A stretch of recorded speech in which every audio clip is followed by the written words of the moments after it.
जाए अपने मदरसों में देखे छोटी छोटी लड़कियों के साथ दुष्कर्म होता है। क्या किसी ने जय श्री राम बोल के कहीं पर पेट में बम बांध के फटा है? ये गद्दार हमसे पूछेंगे कि हमारे धर्म में, हमारे राम मंदिर में चोरी हुई नहीं हुई? 3-3 साल की 6-6 साल की बच्चों का बलात्कार तो नहीं हुआ? नमस्कार, बहुत बहुत स्वागत है। मैं हूं अमित सिंह।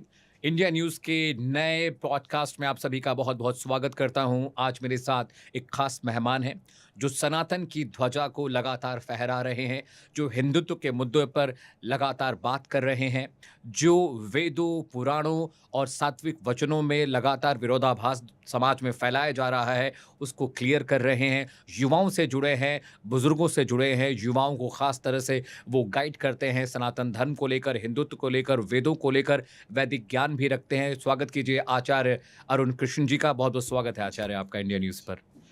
आचार्य, आप बहुत अलग अलग विषयों पर बात करते हैं और आप वेदों को लेकर भी बात करते हैं, हिंदुत्व को लेकर जो एक गलत फहमी समाज में फैलाई जा रही है आप उस पर भी बातचीत करते हैं। मैं शुरू करने जा रहा हूँ माँ सीता के लिए। आजकल कुछ धर्म विशेष के लोग अलग अलग तरह की बातें करते हैं, भ्रांतियां फैला रहे हैं। कहा जाता है माँ सीता के विवाह को लेकर बड़ी बातें करते हैं वो। थोड़ा इसको क्लैरिफाई करिए, थोड़ा समझाइए दर्शकों को।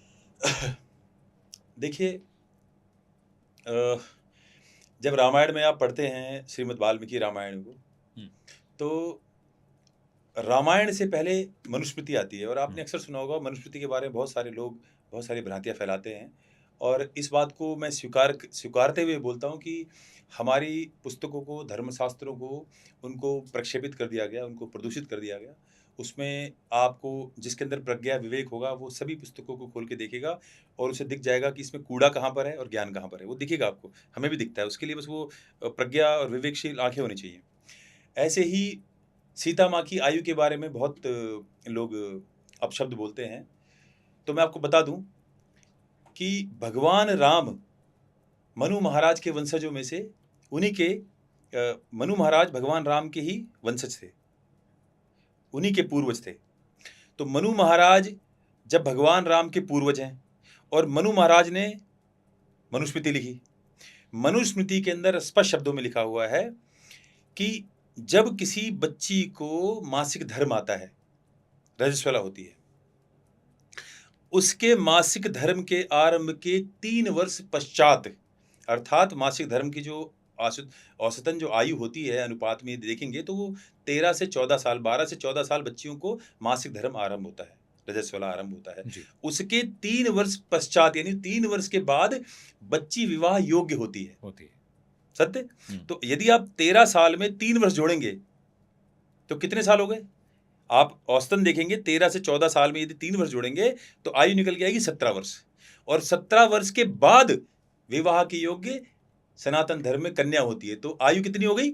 कम से कम 18। ये नहीं कि 18 में ही विवाह करना है, कम से कम 18 तो होनी ही चाहिए। ये अनिवार्यता है सनातन धर्म की। ये कौन कह रहे हैं? ये स्वयं राजा राम के पूर्वज जो सबके पिता हैं मनु महाराज कह रहे हैं। और राजा राम का खुद का कोई सिद्धांत नहीं था। राजा राम का सिद्धांत वो था जो मनु महाराज कह के गए। राजा राम का सिद्धांत वो था जो स्वयं वेदों ने कहा। अब आता है कि इसका क्या साक्ष्य है। तो इसका साक्ष्य स्वयं सीता माँ देती हैं और कहती हैं कि मम भर्ता महातेजा वैशा पिंच विंशक 18 ही वर्षाणी मम जन्मनि गण्यते। कि मेरे भरतार कहते हैं पति को। तो वो कहते हैं कि मम भर्ता महातेजा, जो मेरे तेजस्वी पति हैं वो 25 वर्ष के थे। वो 25 वर्ष के थे। 18 ही वर्षाणी मम जन्मनि गण्यते। और मैं थी 18 साल की। तो राम और भगवान राम और माँ सीता की आयु में 7 वर्ष का अंतर था।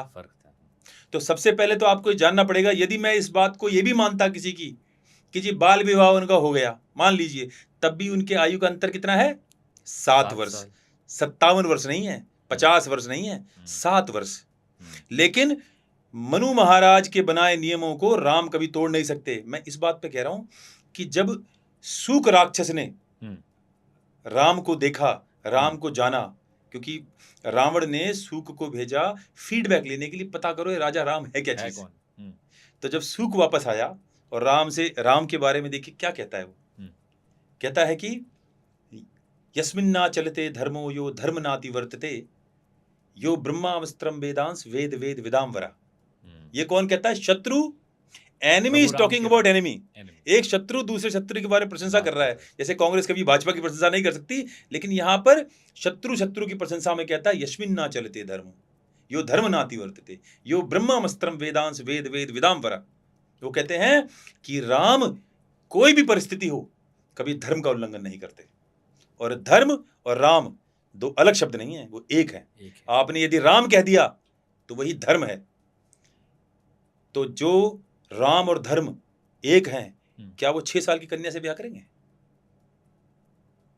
जब कोई मलेच्छ ये बात कहता है तो हमें लगता है ये मलेच्छ हमारा शत्रु है। जब जिन लोगों का, ये राजकुमार जैसे लोग, जब ये लोग अपने ही धर्म के बारे में, मैं ये पूछना चाहता हूं उन विधर्मियों से, यदि वो अपने धर्म का सम्मान करते, तो यदि मेरे पिता के बारे में कोई आके पुलिस वाला कहेगा या कोई कि भाई आपके पिताजी ने चोरी करी है, आपका पिताजी चोर है, तो मेरे मन में पहली प्रतिक्रिया क्या होगी पता है? मेरा पिता ऐसा हो ही नहीं सकता, हो ही नहीं सकता। मेरा पिता ऐसा कैसे कर सकता है? तेरी माँ चोर है कोई बोल दे, बोले मेरी माँ ऐसा कैसे कर सकती है? मेरी माँ कभी चोर नहीं हो सकती। ये मेरी माता, मेरे पिता के प्रति मेरी निष्ठा है, मेरा विश्वास है। और आप अपने धर्म को नंगा कर रहे हो, क्योंकि आप कामी क्रोधी लालची इनसे भक्ति ना होए, भक्ति करे वो सूरमा जाति वर्ण कुल खोए। जो इन सब चीज़ों से ऊपर उठ के भक्ति करता है वो भक्त होता है, वो सनातन धर्म का निष्ठावान व्यक्ति है। तो आप बताइए, जिस मनु महाराज ने कहा है कि रजस्वला माहवारी आने के 3 वर्ष बाद विवाह के लिए स्त्री लड़की योग्य होती है, उस मनु महाराज के 17-18 साल की आयु निम्न, ये न्यूनतम आयु की बता रहा हूं मैं, वो चाहे 20 में शादी करे, 22 हजारों साल पहले कहेगी, जब कोई विज्ञान कोई तर्क नहीं होते थे, तब उन्होंने ये कहा। अब भारत सरकार खुद कहती है पहले 18 साल का कायदा था विवाह के लिए, अब उसको बढ़ाकर 20 किया गया। तो ये हजारों साल पहले उन्होंने लिख दिया था मनुस्मृति। अब कितना सुंदर है। मतलब मैं जब ये बोलता हूँ अपने धर्म के बारे में तो मैं अंदर से भावुक हो जाता हूँ, क्योंकि मुझे पता है किस पवित्रता को मैं जीता हूँ अपने धर्म को। तो इस तरह से मनु महाराज के सिद्धांतों को राजा राम कैसे तोड़ देंगे, जिनकी प्रशंसा स्वयं रावण का दूत सूक कहता है कि धर्म और राजा राम अलग शब्द नहीं है। तो ये समाज में फैलाई भ्रांतियां हैं, और मैं किसी से डरता नहीं बोलते हुए। पौराणिक बातों को समाज में जिस तरह फैलाया गया, जिस तरह से पुराणों के अंदर प्रक्षेप किया गया, उनको प्रदूषित किया गया, आज उसका कारण है, जब सोशल मीडिया खोल के देखो, कोई भगवान राम के बारे में कह रहा है कि ये मांस खाते हैं, आपने ये भी बहुत सुना होगा। कोई भगवान कृष्ण के बारे में कहता है कि 10,000, मतलब ऐसा चारित्रिक हनन किया गया है इन महापुरुषों का, जिनके बारे में यदि आप आंख बंद करके सोच रहे हो तो आपकी अश्रु आपकी आंखों में हो। इतने पवित्र 2 नाम है, उनके बारे में आज क्या क्या बातें हो रही हैं, मुझे बहुत दुख होता है। और मैं आपको इस बात के लिए धन्यवाद दूंगा कि आपने मुझे इन अपने विचारों को आपके राष्ट्रीय चैनल के माध्यम से रखने का अवसर दिया। आचार्य, आप धर्मांतरण पर भी विशेष कार्य कर रहे हैं, और धर्मांतरण एक बीमारी जैसा हो गया हिंदुस्तान में। कभी लखनऊ में, कभी गाजीपुर में, कभी पटना में, कभी रायबरेली में, ऐसे बहुत सारे संगठन पकड़े जाते हैं जो हिंदुओं को जबरन कन्वर्जन करा रहे हैं।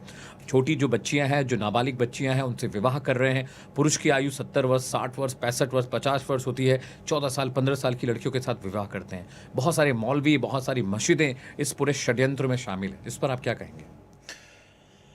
देखिए, दीवारें वो टूटती हैं जो कमजोर होती हैं। मैं जानना चाहता हूं, इस सनातन धर्म में हजारों महामंडलेश्वर हैं, सैकड़ों जगत गुरु हैं, 4 शंकराचार्य हैं जो पालकी में घूम रहे हैं। दुखद, एक शंकराचार्य थे 32 वर्ष की आयु में, जिन्होंने प्राण त्याग दिए अपने, और पालकी में नहीं घूमते थे वो, उन्होंने भारत के 3 बार भ्रमण करे नंगे पांव।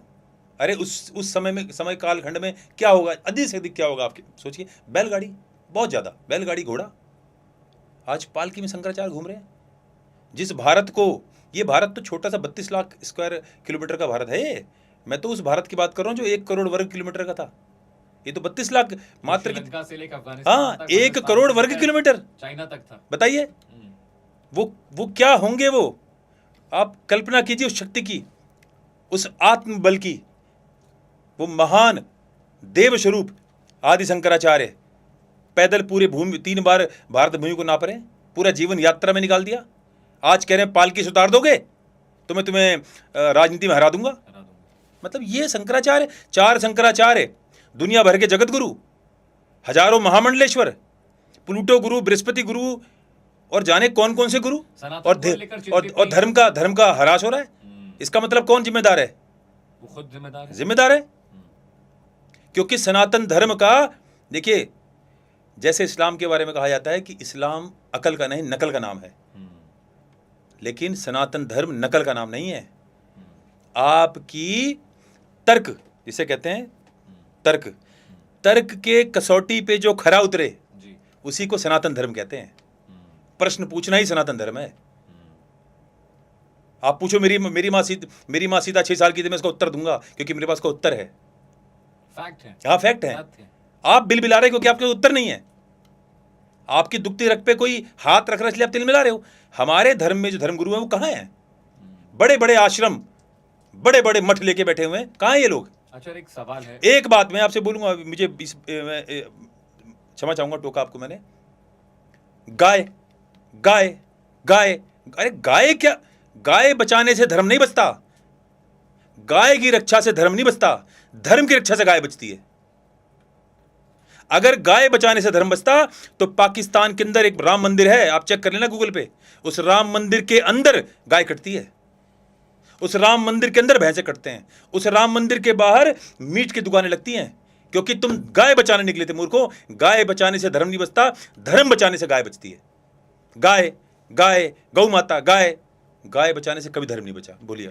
आचार्य, मैं देखता हूँ जितने ये जगत गुरु हैं, ये शंकराचार्य हैं, ये सियासी बातें करते हैं। कोई किसी नेता से दुश्मनी उठा रहा है, कोई किसी अधिकारी से दुश्मनी उठा रहा है, किसी को सड़क पर दिक्कत हो गई है, कोई मठों के लिए लड़ रहा है, कोई कह रहा है कि हम इनके जाने के बाद, इनकी मृत्यु के बाद हम मठ के मालिक होंगे, कोई कहता है कि इन्होंने हमें पहले से अपना उत्तराधिकारी बना दिया है। हमने किसी शंकराचार्य को यह नहीं देखा कि पाठशाला खोल रहे हैं, संस्कृत वाचन के लिए विद्यालय चला दीजिए, या वो कहें कि ज्योतिष जो हमारा विज्ञान है, वैदिक ज्योतिष, उस पर हम कुछ काम करें। ये करता कोई नहीं दिख रहा है। सब हम इनके उत्तराधिकारी बन जाएंगे, ये मठ मेरा है, ये मठ तुम्हारा है, हम सीएम को गिरा देंगे, हम पीएम को गिरा देंगे, हम कलेक्टर को गिरा देंगे।